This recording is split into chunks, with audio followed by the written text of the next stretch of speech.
भी हटाया जाएगा। जो अभी आपने कहा कि एक वर्ग विशेष को, धर्म विशेष को डराया, धमकाया या उनको भयभीत किया जा रहा है। देखिए, हम जो भी काम करते हैं संविधान के अनुसार करते हैं, व्यवस्था के अनुसार करते हैं, कानून के अनुसार करते हैं और देश की जो विधि व्यवस्था है उस व्यवस्था पर विश्वास करके उस विधि व्यवस्था को मानने के आधार पर काम करते हैं। जो इस विधि व्यवस्था को नहीं मानता है, कोई अतिक्रमण करता है, कोई सरकारी जमीनों पर कब्जे कर रहा है, लाल चादर, पीली चादर, हरी चादर, नीली चादर डाल के अगर सरकारी जमीनें कब्जा करेगा तो देवभूमि उत्तराखंड में नहीं चल सकता है। विधि के अनुसार उनको हटाया गया और आगे अभी अभियान चलेगा। सतवीर जी, मैं ये जानना चाह रहा हूँ, ये हरी चादर से दिक्कत क्यों है आपको? क्योंकि कांग्रेस पार्टी कह रही है कि आप जानबूझकर मुसलमानों को टारगेट करते हैं, ऐसी बातें करते हैं। 27 का चुनाव नजदीक है, इसीलिए आपको किसी भी तरीके से मुद्दे को डाइल्यूट करना है, हिंदू मुसलमान करके चुनाव जीतना है, इसीलिए आप फ्रंट फुट पर खेल रहे हैं और ऐसे ही मुद्दों को लगातार उठाने की कोशिश कर रहे हैं। लव जहाद, लैंड जहाद, फलाना जहाद, ढिकाना जहाद।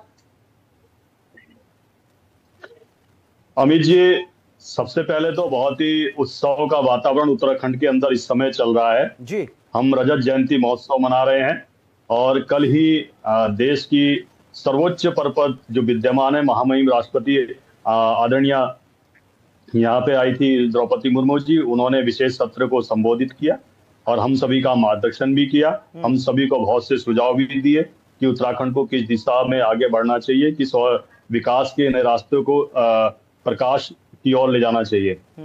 और आने वाले समय में हमारे देश के बहुत ही विश्व के सबसे लोकप्रिय नेता आदरणीय मोदी जी भी यहाँ पर आने वाले हैं। हमारे यहाँ उत्तराखंड में इस समय बहुत उत्सव का माहौल है, क्योंकि उत्तराखंड इस समय जब बना था, जिस प्रकार की नींव श्रद्धेय अटल बिहारी वाजपेयी ने रखे थी, उन संकल्पों पर, उन आदर्शों पर और उन विचारों पर आज भारतीय जनता पार्टी निरंतर काम कर रही है और प्रयासरत है। जब मैं आपके साथ चर्चा कर रहा हूँ, आप अतिक्रमण पे चर्चा कर रहे हैं कि आपने नीली चादर, जो आदरणीय मुख्यमंत्री जी ने विधानसभा के विशेष सत्र में इस बात को बड़ी गंभीरता के साथ रखा और बड़े मंच पे रखा, मैं उनकी बात का स्वागत करता हूँ और साधुवाद भी करता हूँ। उन्होंने सभी माननीय सदस्यों के सामने इस बात को उजागर भी किया। मैं साथ में भी बताना चाहता हूं कि जब मैं आपके साथ चर्चा कर रहा हूं, इसी उत्तराखंड के अंदर कांग्रेस को इतनी पीड़ा क्यों है कि जो अतिक्रमण, मुझे तो इसी बात से ही सबसे बड़ी लगता है कि इतना इनको अतिक्रमणकारियों से क्यों इतना प्रेम है। हमारी सरकार ने तो अभी जब मैं चर्चा कर रहा हूं 9000 एकड़ से अधिक की भूमि को अतिक्रमणकारियों से सरकार के पास द्वारा से हैंड ओवर करवाई है। एक भी प्रकरण ऐसा सामने नहीं आया कि जो हमने कार्रवाई की हो उसके खिलाफ किसी प्रकार का प्रतिशोध देखने को मिला हो। हाँ, जरूर इतना जरूर है अमित जी, बनपुरा में जो रेलवे की इतनी बड़ी जमीन कब्जाई है, जो केंद्र की जमीन है, उसको हम खाली करवा रहे थे। मगर कांग्रेस का अतिक्रमण प्रेम देखिए अमित जी, कि वहां के हल्द्वानी के विधायक सुमित हृदयेश जी कहां चले जाते हैं? सुप्रीम कोर्ट में। मैं फिर कहना चाहता हूं, हम तो उस जमीन को आने वाले समय में किस प्रकार से देश के सर्वांगीण विकास में उपयोग हो सकता है, उसके लिए प्रयासरत है। और ये उस पे अतिक्रमण नहीं, आरोप ये लग रहा है कि आप चुन चुन कर कार्रवाई करते हैं। अमित जी, सतवीर जी, आरोप ये लग रहा है, नहीं ठीक है सर, बोलिएगा आप, मेरा सवाल सुनिए। आरोप ये लग रहा है कि आप चुन चुन कर कार्रवाई करते हैं। आपको जहां भी मुसलमान पर लगता है ना कि हाँ मुसलमान को टारगेट किया जा सकता है, तो आप करते हैं, ये आरोप लग रहा है सीधे तौर पर। अमित जी, हमारी जितनी योजनाएं, हमारी चाहे केंद्र सरकार की लाई योजनाएं है, हमारी लाई योजनाएं हैं, उसमें सबसे अधिक लाभान्वित कौन हुआ है? वही मुस्लिम हुआ है। अटल आयुष्मान का सबसे ज्यादा लाभ कौन ले रहा है? मुस्लिम ले रहा है।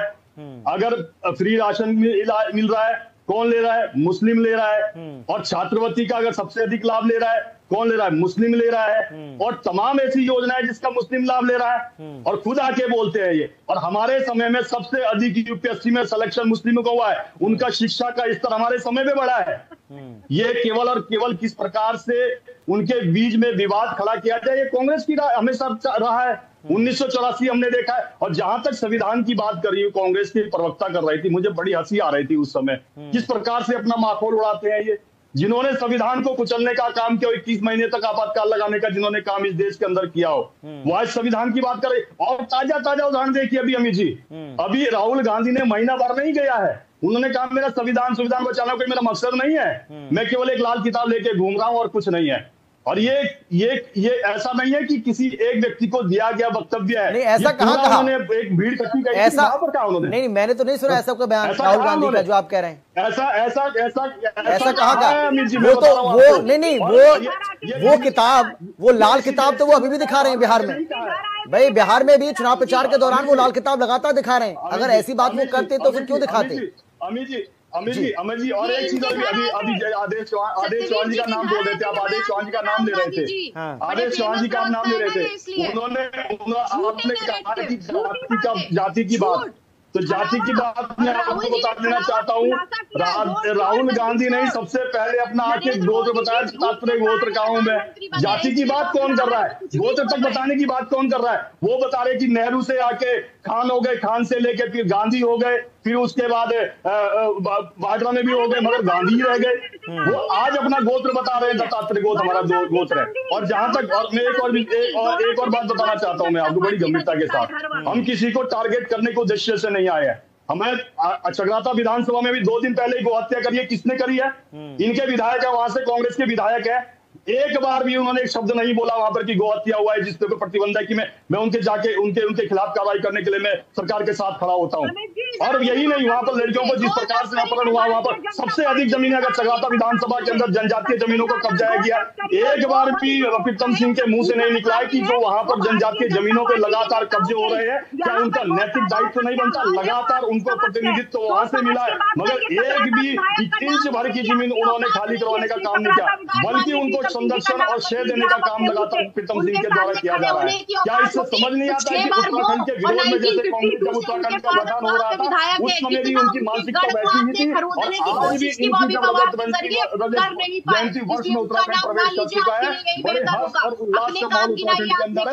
सभी प्रकार का माहौल खड़ा करना कांग्रेस की ये जो अपनी आदत है। चलिए ठीक है, चरित्र और चेहरा, मैं आता हूं आप दोनों के पास में लौटूंगा, आता हूं। मीनाक्षी जी हमें, हाँ मीनाक्षी जी हमें ज्वाइन कर चुकी हैं। हमारा उद्देश्य, मीनाक्षी जी आपको मेरी आवाज आ नहीं सुन पा रही है क्या? अनुशासन को पूर्ण रूप से जी सुनाई दे रहा है। ठीक है सतवीर जी, आता हूं मैं आपके पास, समय बचेगा तो लौटूंगा आपके पास। हाँ सतवीर जी जल्दी से 15 सेकंड। देखिए अमित जी, प्रतिमा जी आपके पास आ रहा हूँ। प्रतिमा जी आपको ही मौका दूंगा प्लीज। पहले सतवीर जी, हाँ बोलिए। मीनाक्षी घड़ियाल जी ने संविधान की बहुत सारी बातें करी है, और मैं पहले, और कांग्रेस के प्रवक्ता ने भी, तो मैं बता देना चाहता हूं, हमने संविधान में एक भी आज तक परिवर्तन नहीं किया है जिस प्रकार से कांग्रेस ने किया है। आर्टिकल 25 से लेके 32 और आर्टिकल 42 में सेक्युलरिज्म 1975, जब आपके यहाँ देश में इमरजेंसी लगी हुई थी, कांग्रेस के द्वारा इमरजेंसी लगी गई थी, इसके संविधान का गला घोटा गया था। हमने एक आर्टिकल में आज तक परिवर्तन नहीं किया है। अगर हमने संशोधन किया है तो देश के हित में परिवर्तन किया है। हमने किसी व्यक्ति, किसी परिवार, किसी विशेष के लिए